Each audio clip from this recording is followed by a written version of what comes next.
بسم اللہ الرحمن الرحیم۔ لرن اسلامی واقعات میں ناظرین کو خوش آمدید۔ پیارے ناظرین، ایک روز حضرت علی کرم اللہ وجہہ اپنی بارگاہ اقدس میں موجود تھے۔ ایک مالدار شخص آیا اور بہت پریشان تھا۔ اس کے چہرے پر پریشانی اور دکھ درد کے آثار نمایاں نظر آ رہے تھے۔ اس نے حضرت علی رضی اللہ تعالیٰ عنہ کی بارگاہ اقدس میں عرض کی، اے امیر المؤمنین، میں بہت پریشان ہوں اور میری پریشانی آپ ہی دور فرما سکتے ہیں۔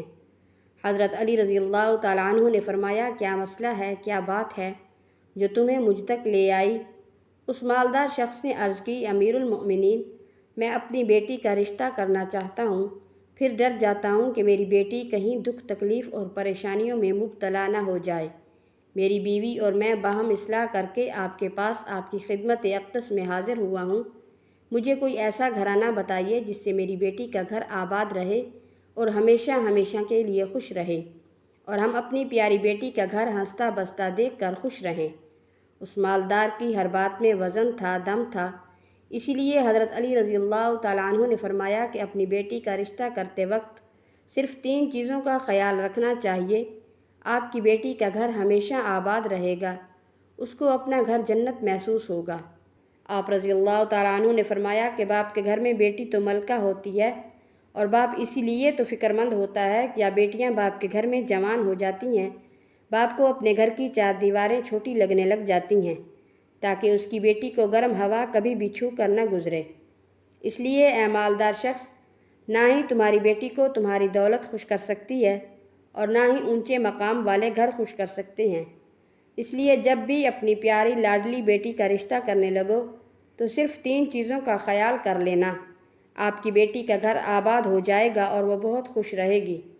مالدار شخص نے عرض کی، اے امیر المؤمنین، وہ کون سی 3 چیزیں ایسی ہیں یا کون سے ایسے عمل ہیں جن کو ہم جانچیں اور پھر اپنی بیٹی کا رشتہ کریں؟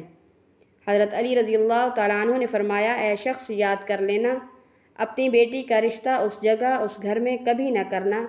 اپنی بیٹی کا رشتہ مت کرنا جہاں جس گھر میں گھر کے فیصلے عورت کرتی ہو، مرد اس فیصلے پر عمل کرتے ہوں۔ اپنی بیٹی کا رشتہ کبھی بھی ایسے گھر میں نہ کرنا، ورنہ آپ کی بیٹی کا گھر بسنے سے پہلے اجڑ جائے گا، برباد ہو جائے گا۔ آپ کی بیٹی مرجھا جائے گی، آپ کی بیٹی کی دنیا برباد ہو جائے گی۔ محترم ناظرین، ہم نے یہ دیکھا ہے، جب بیٹیوں کے رشتے ٹوٹتے ہیں تو جتنی بھی حسین لڑکی کیوں نہ ہو، وہ اس دنیا میں بے نام ہو جاتی ہے۔ اس کو نہ گھر والوں سے پیار ملتا ہے، نہ میکے والوں سے پیار ملتا ہے۔ وہ میکے والوں پر اور اپنے شوہر پر خود کو بوجھ سمجھنے لگ جاتی ہے، اور ایسا ہم نے دیکھا ہے، بھائیوں نے بھی بہن کو بوجھ قرار دیا ہے۔ اس کو ہر چھوٹے اور بڑے طعنے دیتے ہیں، اور نہ اس بیٹی کو دن کا سکون ہوتا ہے اور نہ رات کو راحت کی نیند آتی ہے۔ وہ ماں باپ کو دیکھتی ہے تو اسی فکر میں رہتی ہے کہ میری وجہ سے میرا میکا یعنی ماں باپ، بہن بھائی سب پریشان ہیں، اور وہ گھٹ گھٹ کر مرنا شروع ہو جاتی ہے۔ آخرکار وہ تھک ہار کر یا تو اپنے شوہر کو اپنا لیتی ہے اور اس شوہر کے ظلم و ستم کو اور اس کے طعنوں کو گہنا بنا کر پہن لیتی ہے، یا پھر اپنی زندگی سے روٹھ کر بیمار پڑ جاتی ہے۔ اس لیے اے مالدار شخص، اس گھر میں اپنی بیٹی کا رشتہ کبھی نہ کرنا جس گھر کے فیصلے عورت کرتی ہو۔ نمبر 2، حضرت علی رضی اللہ تعالیٰ عنہ نے فرمایا کہ اے مالدار شخص، کبھی بھی اپنی بیٹی کا رشتہ اس گھر میں نہ کرنا، اس گھر میں مت کرنا جہاں عورتوں کی عزت نہ ہوتی ہو، جہاں صرف مرد ہی حکمرانی کرتا ہو، وہاں اپنی بیٹی کا رشتہ کبھی بھی نہ کرنا۔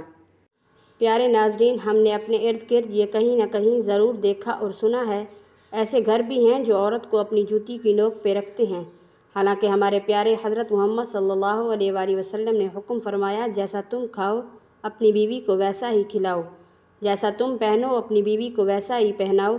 لیکن ایسے گھر بھی ہیں جو صرف خود کو اول سمجھتے ہیں اور اپنی بیوی کو خاطر خواہ میں بھی نہیں لاتے۔ ایسے شخص بھی ہیں جو اپنی بیوی پر ظلم و ستم کر کے خوش ہوتے ہیں اور کہتے ہیں کہ ہم نے اپنی برادری میں اونچا نام کر لیا ہے، حالانکہ وہ بھول میں ہیں، وہ اپنا نقصان کر رہے ہیں، کیونکہ میرے حضور اقدس صلی اللہ علیہ وآلہ وسلم کی سنت پر عمل پیرا نہیں ہوئے، وہ اپنے لیے عذابوں کا گڑھا کھود رہے ہیں۔ اس لیے اے مالدار شخص، اپنی بیٹی کا رشتہ اس جگہ مت کرنا جہاں عورتوں کی عزت نہ ہوتی ہو۔ حضرت علی رضی اللہ تعالیٰ عنہ نے فرمایا، اپنی بیٹی کا رشتہ اس جگہ کرنا جہاں اس کا خاوند اپنی بیوی کے ساتھ نرمی، خوش خلقی اور حسن سلوک کے ساتھ پیش آئے۔ جو اپنی بیوی کے حقوق ادا کرنے میں کسی قسم کی غفلت اور کوتاہی نہ کرے، جو اپنی بیوی کا اس طرح ہو کر رہے کہ کسی اجنبی عورت پر نگاہ نہ ڈالے، جو اپنی بیوی کو اپنے عیش و عشرت میں برابر کا شریک سمجھے، جو اپنی بیوی پر ظلم و ستم اور کسی قسم کی بھی بیجا زیادتی نہ کرے، جو اپنی بیوی کی خوبیوں پر نظر رکھے اور معمولی غلطیوں کو نظر انداز کرے، جو اپنی بیوی کی مصیبتوں، بیماریوں اور رنج و غم میں دلجوئی، تیمارداری اور وفاداری کا ثبوت دے، جو اپنی بیوی کو پردہ میں رکھ کر عزت و آبرو کی حفاظت کرے، جو اپنی بیوی کو ذلت اور رسوائی سے بچائے رکھے، جو اپنی بیوی کو دیانتداری اور دینداری کی تاکید کرتا رہے اور شریعت کی راہ پر چلائے، جو اپنی بیوی کے اخراجات میں بخیلی اور کنجوسی نہ کرے، جو اپنی بیوی پر اس طرح کنٹرول رکھے کہ وہ کسی برائی کی طرف رخ بھی نہ کر سکے۔ حضرت علی رضی اللہ تعالیٰ عنہ نے فرمایا، اے مالدار شخص، تیسری بات، تیسرا عمل، اپنی بیٹی کا رشتہ اس جگہ پر بھی مت کرنا جن کے کنبہ یعنی خاندان میں طلاق بہت زیادہ ہو۔ وہ گھرانہ جتنا بھی امیر ہوگا، ان کے پاس 1000 اونٹ کی قطار بھی کیوں نہ ہو۔ اپنی بیٹی کا رشتہ اس خاندان میں، اس گھرانے میں، اس گھر میں کبھی نہ کرنا جہاں عورتوں کو طلاق دینے کا رواج بہت زیادہ ہو۔ حالانکہ ایسے لوگ اللہ تعالیٰ کی پکڑ میں آتے ہیں۔ میرے اللہ تعالیٰ کا ارشاد مبارک ہے، طلاق دینا بدترین عمل ہے، کیونکہ یہ عمل شیطان کو بہت زیادہ پسند ہے۔ اللہ تعالیٰ نے طلاق کے لفظ پر اور دینے پر بہت غضبناک ہو جاتے ہیں۔ محترم ناظرین، آپ خود سوچئے کہ اس عمل پر پروردگار عالم خود غضبناک ہو جاتے ہوں، وہ انسان اس دنیا میں ذلیل و خوار ہوگا اور وہ آخرت میں کیسے نہ رسوا ہوگا، بلکہ وہ تو خوار ہو گیا۔ اس لیے اے مالدار شخص، ان 3 چیزوں پر عمل کرو اور اپنی بیٹی کا رشتہ کہیں کر دو، کیونکہ یہ سنت عمل ہے اور آپ کی بیٹی ہمیشہ خوش رہے گی اور آپ کو بھی دعائیں دے گی۔ وہ مالدار شخص آیا تو مایوس ہو کر تھا، لیکن حضرت علی رضی اللہ تعالیٰ عنہ نے ان کے ذہن کے سارے فطور ختم کر دیے اور ہمیں بھی سمجھا دیا کہ اپنی بیٹیوں کے گھر کیسے پسند کرنے ہیں۔ میرے بہن بھائیوں، ہماری اللہ تعالیٰ سے عاجزانہ دعا ہے کہ میری تمام بہنیں اور بیٹیوں کو اللہ تعالیٰ ان کے گھروں میں عزت والی زندگی عطا فرمائے اور ہمیشہ ہمیشہ ہمیشہ کے لیے ان کے سروں پر اپنی رحمت کا سایہ برقرار رکھے اور خوش رہیں۔ اللہ رب العزت ہم سب مسلمانوں کو اپنے حفظ و امان میں رکھے، آمین ثم آمین۔ ناظرین، اگر ویڈیو اچھی لگی ہو تو ویڈیو کو لائک اور کمنٹ باکس میں ماشاءاللہ یا سبحان اللہ ضرور ٹائپ کریں۔ جزاک اللہ۔